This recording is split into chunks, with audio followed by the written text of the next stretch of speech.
तुम्हारी हिम्मत कैसे हुई मेरे मंगेतर पे हाथ उठाने की? तुम्हें आम आदमी को मारने का हक किसने दिया है? मैडम मुझे माफ कर दीजिए, मैं आपको पहचान नहीं पाया, मुझे नहीं पता था कि वो लड़का आपका मंगेतर है, माफ कर दो मुझे। दोपहर का वक्त था। हवा को चीरती हुई एक भारी भरकम चमचमाती हुई काली रॉयल इनफील्ड बाइक तेज गति से जा रही थी। बाइक चला रहा था सुमित जोशी, जो पेशे से आर्किटेक्ट था, लेकिन दिल से किसी हीरो से कम नहीं था। चौड़े कंधे, आंखों में शरारत और चेहरे पर एक ऐसी मुस्कान जिसे देखकर किसी का भी दिन बन जाए। उसके पीछे बैठी थी एसपी अंजलि जोशी, लेकिन आज वह एसपी नहीं थी। आज उसने अपनी खाकी वर्दी को खूंटी पर टांग दिया था। आज वह बस अंजलि थी। उसने लाल रंग की कुर्ती पहन रखी थी। उसने अपने हाथ सुमित के कंधों पर नहीं, बल्कि उसकी कमर में कसकर डाल रखे थे और अपना सिर हल्का सा उसकी पीठ पर टिका दिया था। आंखें बंद थी और चेहरे पर एक सुकून भरी मुस्कान थी। सुमित ने बाइक चलाते हुए थोड़ा जोर से कहा, अरे मैडम, आंखें बंद करके क्या किसी मुजरिम का सपना देख रही हो? अंजलि ने आंखें खोले बिना ही उसकी पीठ पर हल्का सा मुक्का मारा। चुप करो, मुजरिम तो तुम हो, सुमित ने नाटक करते हुए कहा। मैंने क्या किया? अंजलि ने उसकी पीठ पर अपनी ठुडी टिकाते हुए कहा। दिल चुराया है और क्या? ओ, ये हुई ना बात। सुमित खिलखिलाकर हंस पड़ा। सुमित ने कहा, तो बताओ इस मुजरिम को क्या सजा मिलेगी मैडम? अंजलि ने सोचते हुए कहा, सजाएं मौत नहीं, वह कम है। तुम्हें मिलेगी उम्र कैद मेरी जिंदगी की जेल में। सुमित ने मुस्कुराकर कहा, हां कबूल है जज साहिबा, खुशी खुशी कबूल है। वैसे यह जेल 2 दिन बाद शुरू हो रही है ना? अंजलि मुस्कुरा दी। हां 2 दिन, सिर्फ 2 दिन। 2 दिन बाद अंजलि और सुमित की सगाई थी, उसकी जिंदगी के सबसे खूबसूरत दिन। घर का हाल तो पूछो ही मत। ऐसा लग रहा था जैसे घर में कोई शादी महोत्सव चल रहा हो। दूर दूर की चाचियां, मामियां, बुआ सब ने डेरा डाल रखा था। सुबह से रात तक हल्दी, मेहंदी, गाने बजाने, और यह लाना है, वह लाना है कि बातें होती रहती। मां तो जैसे हवा में उड़ रही थी। अंजलि को पिछले 1 महीने से एक बड़े रैकेट के पीछे भागते भागते सांस लेने की फुर्सत नहीं मिली थी, और आज उसने जबरदस्ती 2 दिन की छुट्टी ली थी। घर से निकलते वक्त भी मां ने उसे 100 हिदायतें दी थी। उन्होंने कहा, सुन, शॉपिंग करने जा रहे हो? ठीक है, पर अंधेरा होने से पहले घर आ जाना। तुझे पता है ना, सगाई से पहले लड़की को ज्यादा बाहर नहीं निकलना चाहिए, नजर लग जाती है। अंजलि को इन बातों पर हंसी आती थी। नजर लगेगी एसपी अंजलि जोशी को, जिसके नाम से शहर के गुंडों को नजर लग जाती है, लेकिन वह मां से बहस नहीं कर सकती थी। वह तो बस इस घर के किचकिच से कुछ देर के लिए आजाद होना चाहती थी। सुमित के साथ सिर्फ वो और सुमित दोनों हो। सुमित ने उसे उसकी सोच से बाहर निकाला। घर पर जो तमाशा चल रहा है, मेरा मतलब है जश्न, उसे छोड़कर भागने का आइडिया किसका था? अंजलि ने शान से कहा, मेरा। क्यों, तुम्हें अपनी होने वाली बीवी का हुक्म मानना पसंद नहीं आया? सुमित ने शरारत से कहा, अरे बहुत पसंद आया। वैसे भी मुझे पता है तुम शॉपिंग के बहाने निकली हो, असली मकसद तो मेरे साथ बाइक पर घूमना था, है ना? अंजलि ने शर्माकर कहा, हो सकता है। सुमित ने कहा, अच्छा, एक बात सीरियसली बताओ, सगाई के बाद तुम ऐसी ही सख्त रहोगी या थोड़ा नरम पड़ोगी? मतलब मेरे दोस्त पूछ रहे थे कि भाई तेरी बीवी तो एएसपी है, घर में भी परेड कराएगी क्या? अंजलि को जोर से हंसी आई। तो तुमने क्या कहा? मैंने कहा, भाई परेड तो रोज होती है प्यार की। अंजलि मुस्कुराई, बहुत चालू हो, लेकिन हां, अपने दोस्तों से कह देना कि होशियार रहें, और तुम भी कान खोलकर सुन लो। मिस्टर सुमित जोशी, अगर सगाई के बाद तुमने गीला तौलिया बिस्तर पर फेंका, तो आर्यन ने हंसते हुए पूछा। तो अंजलि वेक ने मजाक में कहा, तो उसी तौलिया से तुम्हारा गला घोट दूंगी। सुमित ने डरने का नाटक किया। बाप रे, सीधा मर्डर, कोई एफआईआर नहीं, कोई गिरफ्तारी नहीं। अंजलि ने कहा, होने वाले पति के लिए इतना तो कर ही सकती हूं, सीधा सजा। सुमित की हंसी पूरी सड़क पर गूंज गई। उसने कहा, मान गया मैडम, तुम घर में भी एसपी ही रहोगी। वैसे एक बात कहूं? काजल ने कहा, कहो।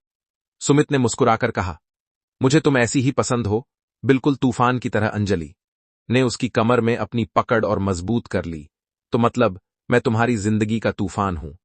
आर्यन ने कहा, बिल्कुल, और मैं वह खुशनसीब इंसान हूं जिसे इस तूफान से प्यार हो गया है। अंजलि कुछ नहीं बोली। उसने बस अपना सिर उसकी पीठ पर और गहरे से टिका दिया। यह आदमी उसे जानता था, यह उसे समझता था, यह उसकी वर्दी के पीछे की अंजलि से प्यार करता था। अंजलि को और क्या चाहिए था? मॉल तक जाने वाला रास्ता जैसे जैसे करीब आ रहा था, सड़क पर भीड़ और शोर दोनों बढ़ता जा रहा था। गाड़ियों के हॉर्न, लोगों की आवाजें, वो लोग शहर के सबसे बड़े मॉल की तरफ जा रहे थे। सुमित ने अंजलि से कहा, बस पहुंचने वाले हैं। वैसे अंगूठी तो मेरी मां और तुम्हारी मां ने मिलकर पसंद कर ही ली है। तुम्हें कुछ और लेना है? कोई ड्रेस देख लेंगे? अंजलि ने कहा, मुझे शॉपिंग से ज्यादा बस यह अच्छा लग रहा है कि मैं तुम्हारे साथ हूं। सुमित ने बाइक का हैंडल घुमाते हुए कहा, मॉल वॉल छोड़ो, कहीं लॉन्ग ड्राइव पर निकल जाए, समंदर किनारे। अंजलि ने कहा, अरे नहीं मां, मुझे मार डालेगी। उन्होंने जल्दी आने को कहा है, नजर लग जाएगी। सुमित ने कहा, हाँ हाँ, तुम्हें नजर लगेगी। अच्छा ठीक है, चलो जल्दी से शॉपिंग खत्म करते हैं, फिर घर लौटते हुए तुम्हारी फेवरेट वाली आइसक्रीम खाएंगे। काजल ने आंख डील, डबल डील। वह दोनों हंस रहे थे। उन्हें नहीं पता था कि अगले ही पल उनकी यह हंसी और सुकून सब गायब होने वाला था, क्योंकि तूफान तो अब आने वाला था। मॉल के एंट्रेंस से ठीक पहले सड़क के किनारे, जहां शाम होने से पहले अक्सर गरीब गुरबा लोग अपनी छोटी मोटी दुकानें ठेले लगाकर खड़े हो जाते थे, वहां आज कुछ ज्यादा ही एक हलचल थी। वहां भीड़ जमा थी। सुमित ने बाइक धीमी करते हुए कहा, क्या हो गया वहां? अंजलि, जो अब तक सुमित की पीठ पीछे छुपी हुई थी, उसने सिर उठाकर सामने देखा, और जो देखा उसे देखते ही उसके चेहरे की वह सुकून भरी मुस्कान, वो चुलबुलापन सब एक पल में गायब हो गया। सामने 4-5 पुलिसकर्मी थे, वहीं खाकी वर्दी, वही हाथ में डंडे, और वह सब मिलकर एक गरीब बुजुर्ग ठेले वाले को घसीट रहे थे। उस बुजुर्ग की उम्र लगभग 60 से 65 साल होगी। फटे पुराने मैले से कपड़े, कमजोर सा शरीर, जो शायद 2 वक्त की रोटी के लिए दिन भर ठेला खींच खींच कर और घिस गया था। उसके ठेले पर कुछ सब्जियां थी, टमाटर, आलू, प्याज, जो अब जमीन पर बिखर रही थी। पुलिस वाले उसके ठेले को जबरदस्ती उठाकर एक बड़ी सी सरकारी वैन में पटक रहे थे।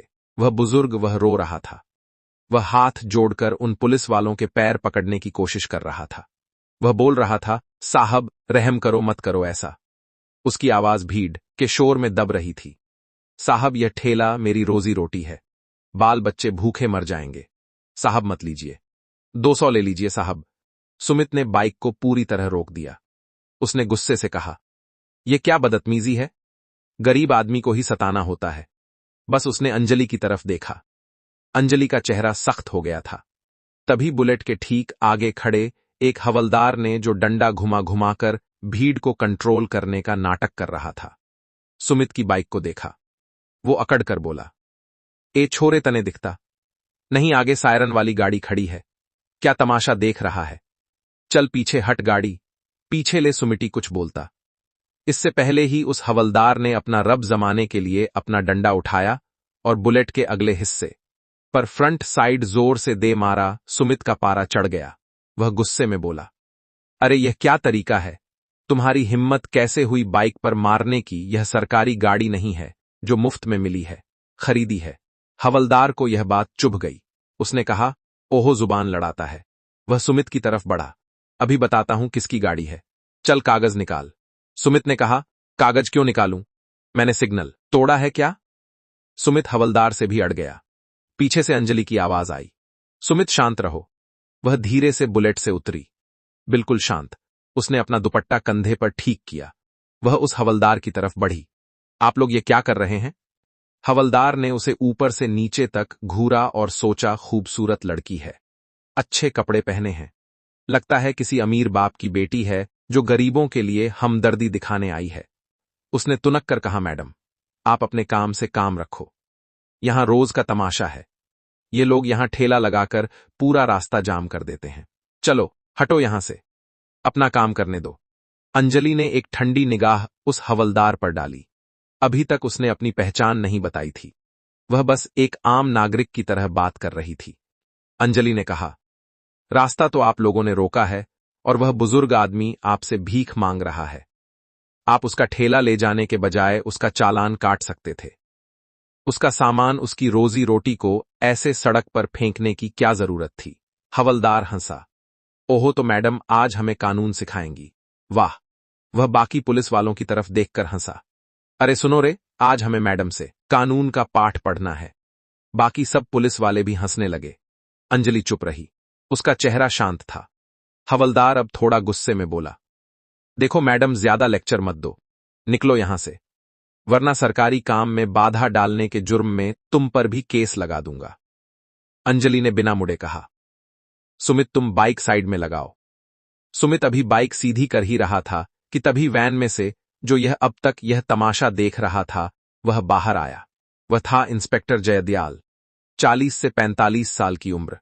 उसने आते ही अपनी भारी कर्कश आवाज में कहा, क्या हो गया रामपाल, किससे बहस हो रही है? हवलदार ने चापलूसी से कहा, एक छोकरी से साहब, यह मैडम है, पता नहीं कौन है, हमें हमारा काम सिखा रही है, कह रही है कि हम गलत कर रहे हैं। इंस्पेक्टर जयदयाल ने अंजलि को देखा और कहा, ज्यादा ही सुंदर है और जुबान भी तेज है। फिर उसकी नजर सुमित पर पड़ी जो अभी बुलेट पर बैठा था और यह सब गुस्से से देख रहा था। इंस्पेक्टर को लगा यह कोई अमीर बॉयफ्रेंड गर्लफ्रेंड है जो शाम को घूमने निकले हैं और हीरो बनने की कोशिश कर रहे हैं। इंस्पेक्टर जयदयाल ने सुमित की तरफ देखकर कहा, क्या तमाशा लगा रखा है? दिखता नहीं यहां काम चल रहा है, चल निकल यहां से, भगा अपनी फटफटी। सुमित को गुस्सा तो बहुत आ रहा था, लेकिन अंजलि के वहां होने से वह चुप था। वह बस बाइक को स्टार्ट करके वहां से हटना चाहता था। वह जानता था कि अगर अंजलि ने अभी अपना कार्ड दिखा दिया तो इन सबकी नौकरी खतरे में पड़ जाएगी। वह शायद यही नहीं चाहता था। वह बस बाइक स्टार्ट करने ही वाला था। तभी इंस्पेक्टर जयदयाल ने सुमित पर अपना रब जमाने के लिए या शायद दिन भर की फ्रस्ट्रेशन निकालने के लिए वह किया जो उसकी जिंदगी की सबसे बड़ी गलती बनने वाली थी। वह आगे बढ़ा और बिना कुछ सोचे, बिना एक पल रुके, सुमित की चमचमाती प्यारी बुलेट पर जोर की लात मारी। लात बाइक के फ्यूल टैंक पर लगी थी। लात इतनी जोरदार थी कि सुमित अपना बैलेंस खो बैठा। बाइक समेत वह सड़क पर गिर पड़ा। उसे घुटने और कोहनी पर जोर की चोट आई। सब कुछ एक पल में हो गया। अंजलि की आंखें फटी रह गई। वह जम गई थी। वह चीखी, सुमित तुम ठीक तो हो? उस पल वह एसपी नहीं थी, वह एक लड़की थी जिसका मंगेतर, जिसका प्यार उसकी आंखों के सामने सड़क पर गिरा पड़ा था। सुमित को घुटने पर लगी चोट से ज्यादा उसके दिल पर चोट लगी थी। यह सरेआम बेइज्जती थी। वो गुस्से में उठा और सीधा इंस्पेक्टर जयदयाल से भिड़ गया। वो गुस्से से बोला, तेरी हिम्मत कैसे हुई मेरी बाइक को लात मारने की? पागल हो गया है क्या? दिमाग खराब है तेरा? इंस्पेक्टर जयदयाल, जो शायद अपनी इस हरकत से खुद थोड़ा चौंक गया था, अब अपनी गलती मानने के बजाय और ज्यादा अकड़ गया।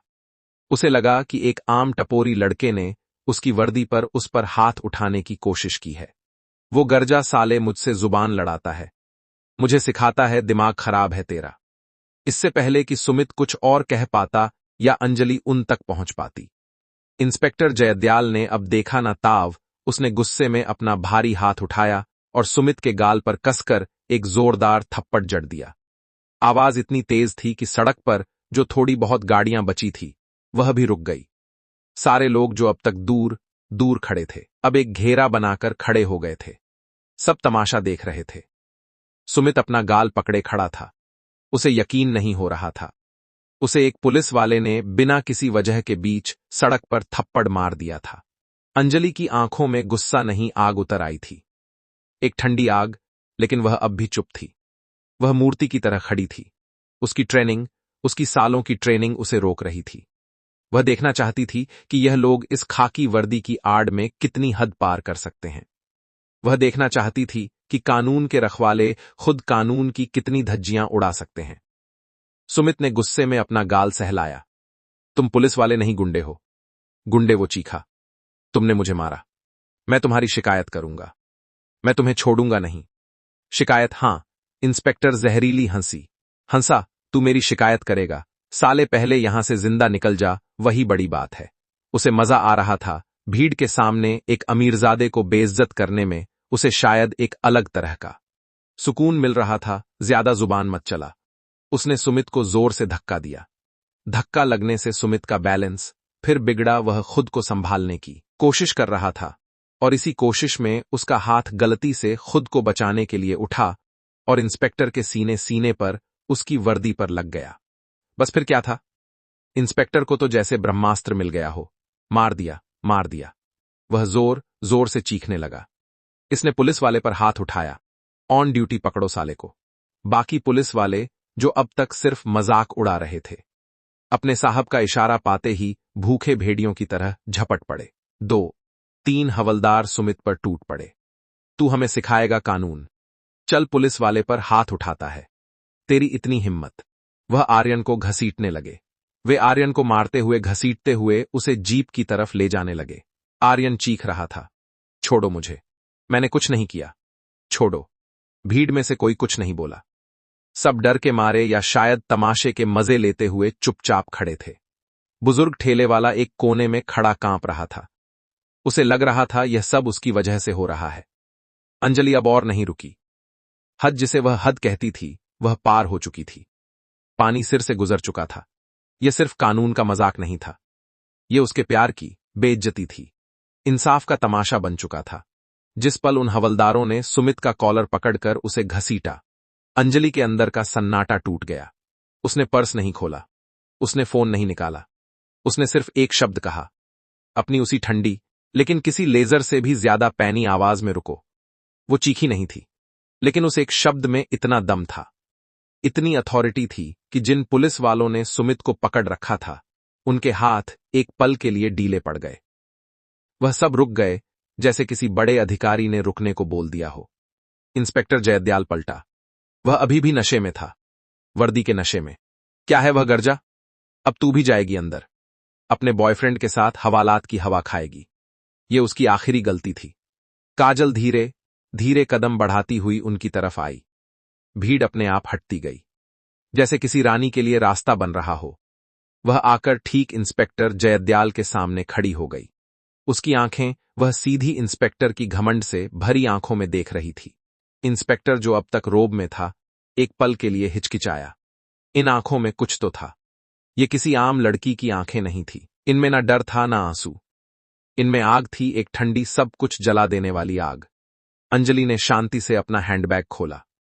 सुमित, जो अब भी 2 हवलदारों की ढीली पकड़ में था, हाफ रहा था। अंजलि ने हाथ के इशारे से उसे चुप कराया। उसकी नजरें वह एक पल के लिए भी इंस्पेक्टर से नहीं हटी। उसने बैग से अपना छोटा सा लेदर का वॉलेट निकाला, उसे खोला और उसमें से अपना आईडी कार्ड निकालकर इंस्पेक्टर जयदयाल की आंखों के ठीक सामने कर दिया। कार्ड पर अशोक स्तंभ ऑफ 3 शेर सूरज की आखिरी रोशनी में चमक रहे थे और नीचे साफ साफ मोटे अक्षरों में लिखा था, ASP Anjali Joshi, crime branch. 1 पल, 2 पल, 3 पल समय जैसे वहीं रुक गया। इंस्पेक्टर जयदयाल की आंखें पहले कार्ड पर गई, एएसपी क्राइम ब्रांच, फिर अंजलि के चेहरे पर गई। ये लड़की फिर वापस कार्ड पर गई। एएसपी अंजलि जोशी, यह नाम उसने सुना था। डिपार्टमेंट में इस नाम की दहशत थी। वह लेडी सिंघम जो किसी की नहीं सुनती थी, वह यह लाल रंग की कुर्ती वाली लड़की है। इंस्पेक्टर जयदयाल के चेहरे का रंग ऐसा ही गया था, जैसे किसी ने उसके चेहरे से सारा रंग खींच लिया हो। उसका चेहरा बिल्कुल सफेद पड़ गया। माथे पर, जो अब तक घमंड से तना हुआ था, पसीने की बूंदें उभर आई। जिस हवलदार ने बुलेट पर डंडा मारा था, उसके हाथ डंडा पकड़े पकड़े ही कांपने लगे। वह सोच रहा था, गए आज काम से। और जिन 2 हवलदारों ने सुमित को पकड़ा था, उन्होंने सुमित को ऐसे छोड़ा जैसे उन्होंने किसी मुजरिम को नहीं, बल्कि बिजली के नंगे तार को पकड़ लिया हो। वह डर के मारे 2 कदम पीछे हट गए। अंजलि ने अपना आईडी कार्ड धीरे से वापस अपने वॉलेट में रखा, वॉलेट को बंद किया, बैग में डाला और फिर उसने अपनी वहीं ठंडी, किसी रेजर से भी ज्यादा तेज आवाज में पूछा, अब बताओ इंस्पेक्टर, कानून किसे सिखाना है? इंस्पेक्टर जयदयाल वहीं ठिठक गया। वो कुछ बोलना चाहता था, मैडम, वो, उसकी वह भारी करकश आवाज अब किसी बकरी की तरह मिमिया रही थी। मैडम, वह तो हम बस ड्यूटी कर रहे थे। अंजलि की आवाज में इस बार इतना ठंडापन था कि इंस्पेक्टर कांप गया। ये ड्यूटी है तुम्हारी। वो आगे बढ़ी। वर्दी पहनकर एक आम नागरिक पर हाथ उठाना, ये ड्यूटी है। उसकी बाइक को लात मारना, उसे थप्पड़ मारना, उसे सड़क पर घसीटना, ये तुम्हारी ड्यूटी है इंस्पेक्टर। इंस्पेक्टर बोला, नहीं मैडम, वह गलती हो गई मैडम। इंस्पेक्टर अब हाथ जोड़ने की कगार पर था। गलती, यह गलती नहीं है। इंस्पेक्टर जयदयाल, यह घमंड है। ये इस वर्दी का नशा है जो तुम जैसे लोगों को चढ़ जाता है। वह उस बुजुर्ग ठेले वाले की तरफ मुड़ी जो अब भी एक कोने में खड़ा कांप रहा था। इस आदमी की, इस गरीब की रोजी रोटी छीन कर तुम्हें क्या मिला? कौन सा मेडल मिलने वाला था? इंस्पेक्टर ने हकलाते हुए कहा, मैडम, वह ऊपर से ऑर्डर था, अतिक्रमण हटाने का, ऑन ऑर्डर। अंजलि अब लगभग चीखी। अतिक्रमण हटाने का ऑन ऑर्डर था या इंसानियत हटाने का ऑन ऑर्डर था कि बाइक पर लात मारो ऑन ऑर्डर था कि एक बेगुनाह लड़के को जो बस तुमसे सवाल पूछ रहा था उसे थप्पड़ मारो ऑन ऑर्डर था कि उसे पुलिस पर हाथ उठाने के झूठे केस में फंसा दो? इंस्पेक्टर चुप खड़ा था, उसकी जुबान जैसे चिपक गई थी। अंजलि ने उसकी आंखों में आंखें डालकर कहा, तुमने आज न सिर्फ इस यूनिफॉर्म की बेइज्जती की है, बल्कि तुमने इंसानियत की भी बेइज्जती की है, और तुम जैसे लोग इस वर्दी के लायक नहीं हो। इंस्पेक्टर के पैरों तले जमीन खिसक गई। मैडम, बच्चे हैं मेरे, घर परिवार है। मैडम, माफ कर दीजिए, गलती हो गई मैडम, माफी। अंजलि ने कहा, माफी उस बुजुर्ग से मांगो जिसका ठेला तुमने तोड़ा, माफी इस लड़के से मांगो जिस पर तुमने हाथ उठाया, और माफी उस वर्दी से मांगो जिसे पहनने के तुम काबिल नहीं हो। लेकिन मैडम, बस अंजलि ने हाथ उठाया। उसने अपना फोन निकाला, नंबर डायल किया। कंट्रोल रूम में एसपी अंजलि जोशी बोल रही हूं। उसकी आवाज में वह अधिकार था जो सड़कों पर नहीं, बड़े दफ्तरों में गूंजता है। फोन पर दूसरी तरफ से घबराई हुई, कांपती हुई आवाज आई, यस मैडम, सिटी पार्क चौराहा। अभी इसी वक्त यहां का इंचार्ज कौन है? इंस्पेक्टर जयदयाल। उसने इंस्पेक्टर का नेम टैग पढ़ा। Inspector Sanjay Rana, note down करो। इंस्पेक्टर संजय राणा और यह हवलदार। उसने रामपाल की तरफ देखा। रामपाल और ये बाकी के दो, इन चारों को तत्काल प्रभाव से सस्पेंड किया जाता है। इंस्पेक्टर वहीं जमीन पर बैठ गया। मेरी बात पूरी नहीं हुई है। कंट्रोल रूम, अंजलि ने फोन पर कहा, इन चारों के खिलाफ पब्लिक में गुंडागर्दी करने, एक आम नागरिक पर हमला करने और वर्दी का गलत इस्तेमाल करने की विभागीय जांच भी अभी से शुरू करो। मैं खुद इसकी रिपोर्ट फाइल करूंगी। और हां, यहां एक सीनियर ऑफिसर को भेजो तुरंत। और एक एम्बुलेंस उस बुजुर्ग आदमी के लिए। उसने फोन काट दिया। बाकी पुलिस वाले जैसे पत्थर के बन गए थे। भीड़ जो अब तक चुपचाप तमाशा देख रही थी। बुजुर्ग ठेले वाला जिसकी सब्जियां अब भी जमीन पर बिखरी पड़ी थी, धीरे धीरे कांपते हुए अंजलि के पास आया। उसकी आंखों से आंसू बह रहे थे, लेकिन इस बार यह डर या दुख के नहीं थे, यह राहत के आंसू थे। उसने अपने कांपते हाथ जोड़े। बेटी, भगवान तुझे हमेशा खुश रखे। आज तूने मेरी इज्जत बचा ली, मेरी रोजी बचा ली। अंजलि ने उसके हाथ पकड़ लिए। बाबा, माफी मत मांगिए। उसकी वह सख्त आवाज अब नरम पड़ गई थी। यह मेरा फर्ज था, आप चिंता मत कीजिए। आपके ठेले का जो नुकसान हुआ है उसे मैं भर दूंगी। बुजुर्ग ने कहा, नहीं बेटी नहीं, आज तूने जो दिया है वह इन पैसों से, इस ठेले से बहुत बड़ा है। भगवान तुझे सलामत रखे। अंजलि मुस्कुराई। सुमित अपनी बाइक उठा रहा था। बाइक पर कई खरोंचे आ गई थी। वह अंजलि के पास आया, हल्की मुस्कान के साथ अपना गाल सहलाते हुए बोला, हम तो शॉपिंग करने जा रहे थे। अंजलि उसे देखकर हंस पड़ी। वह अपने आंसू रोक रही थी। उसने सुमित के गाल को छुआ। लगी तो नहीं ज्यादा? सुमित ने कहा, लगी तो है पर अब अच्छा लग रहा है। वह हंसा। वैसे एक बात तो है, लगता है मेरी मंगेतर सिर्फ खूबसूरत नहीं बल्कि तूफान भी है। अंजलि ने उसके गले लग गई। सड़क के बीचों बीच इस सारे शोर तमाशे और अब आते हुए सायरन की आवाज के बीच उसे वहां दुनिया का सबसे बड़ा सुकून मिल रहा था। उसने धीरे से कहा, और तू वो सुकून है जो इस तूफान के बाद मिलता है। दोनों ने एक दूसरे की तरफ देखा। कुछ देर पहले जो मुस्कान गायब हो गई थी वह अब धीरे धीरे लौट आई थी। तो दोस्तों, अब यह वीडियो यहीं समाप्त होती है। तो कैसी लगी आपको यह कहानी? तो दोस्तों, इस वीडियो से आपको क्या सीखने को मिला? अपनी राय कमेंट सेक्शन में जरूर दें। इस कहानी में दिखाए गए सभी पात्र, घटनाएं, संवाद काल्पनिक है। इनका किसी वास्तविक व्यक्ति, वस्तु, स्थान से कोई लेना देना नहीं है। ये वीडियो केवल शिक्षा और मनोरंजन के उद्देश्य से बनाई गई है। धन्यवाद। जय गुरुदेव।